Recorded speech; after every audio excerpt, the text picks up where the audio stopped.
Mitzvah project began when my family went to Mexico for spring break and we visited a turtle farm. Let my inspiration flow in the token rhyme, suggesting rhythm that will not forsake me till my tale is told and done. At the turtle farm, we saw all different sizes of sea turtles.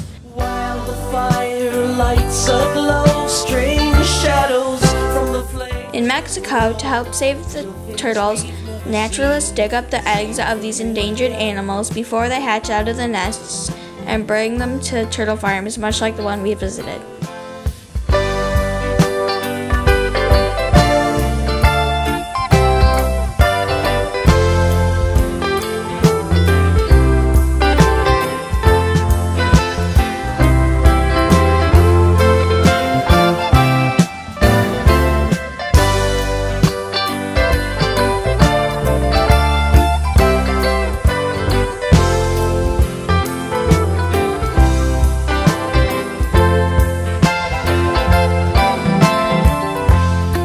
Once the turtles hatch and grow to a certain age, they are released back into the wild.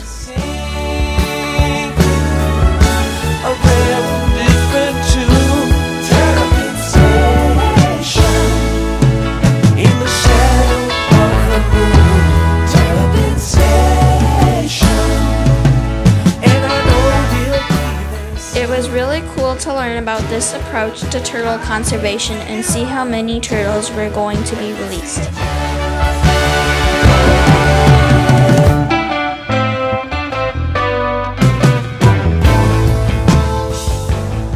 That August, my family and I vacationed in South Carolina. The naturalists at Hunting Island Nature Center let me go out with them to monitor the number and size of loggerhead sea turtle nests.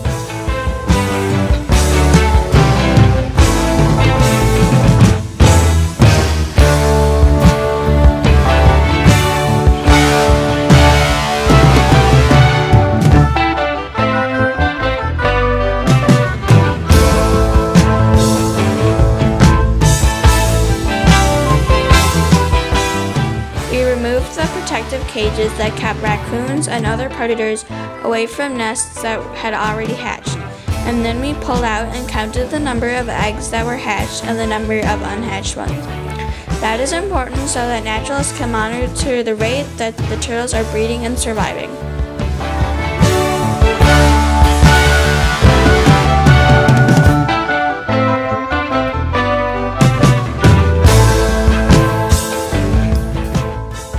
What a turtle nest looks like when it has been fully excavated. Here are the hatched eggshells that we counted and collected. Occasionally, we also found unhatched eggs like this one. Sometimes we pulled out 1, 2, or even 5 live baby turtles that had gotten stuck in the nest under the sand. As soon as they were brought onto the beach, they instinctively started to crawl towards the safety in the ocean. The naturalists explained that it's important for the turtles to crawl on their own to the water in order to exercise their muscles, and it's also thought to help the females remember where to return to lay their eggs. It was really fun to watch them scurry.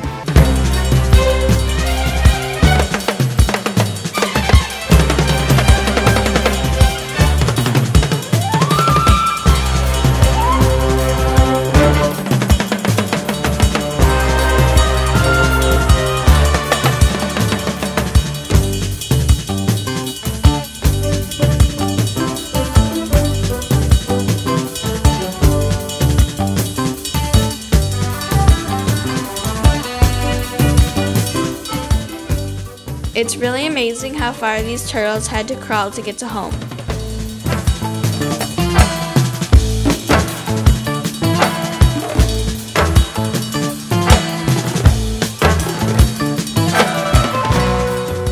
We had to stay close to the turtles and watch them carefully as they traveled to the ocean because there were many predators close by ready to eat them.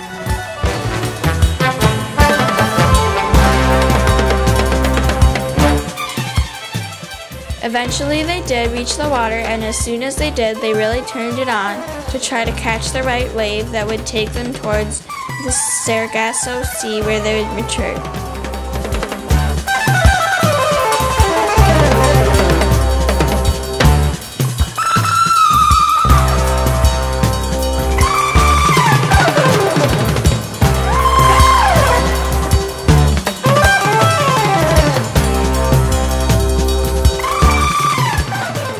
It was really gratifying to see them disappear into the water and know that a few more turtles were going to make it.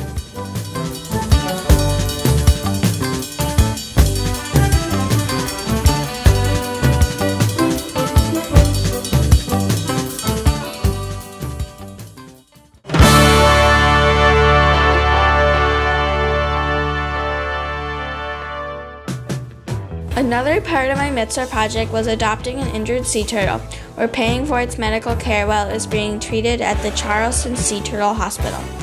Because I adopted an injured sea turtle, my family and I got to visit the Sea Turtle Hospital that is located under the South Carolina Aquarium.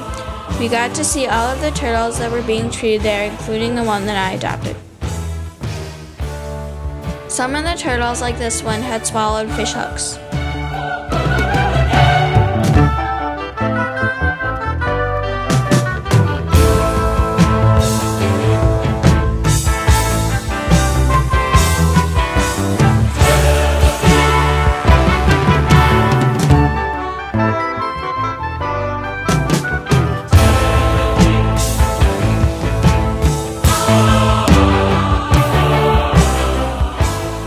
Some, like this one, were injured by boat propellers.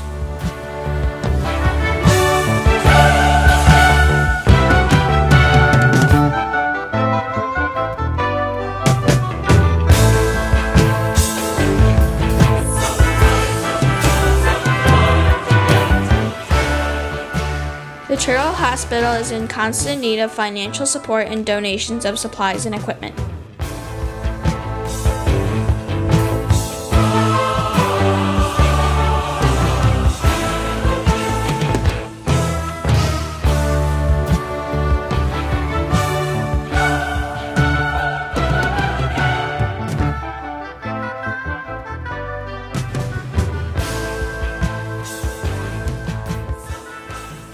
After being cared for successfully, the sea turtles are released back into the wild.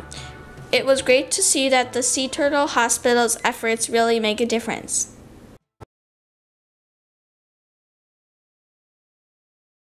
Here are 3 ways that you can help the sea turtles. The first is by helping to build awareness that sea turtles are endangered, largely because their breeding grounds are disappearing as the shoreline continues to be developed. Next, if you vacation at the beach, find out if you are in a turtle nesting area, and if so, make sure to remove obstacles like beach chairs and turn off your lights at night so that the female turtles can nest and lay their eggs.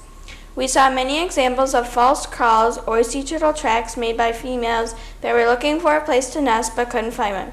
And finally, you can support the Charleston Sea Turtle Hospital or other turtle conservation organizations by giving charitable donations or needed supplies. Thanks for coming to help celebrate my special day.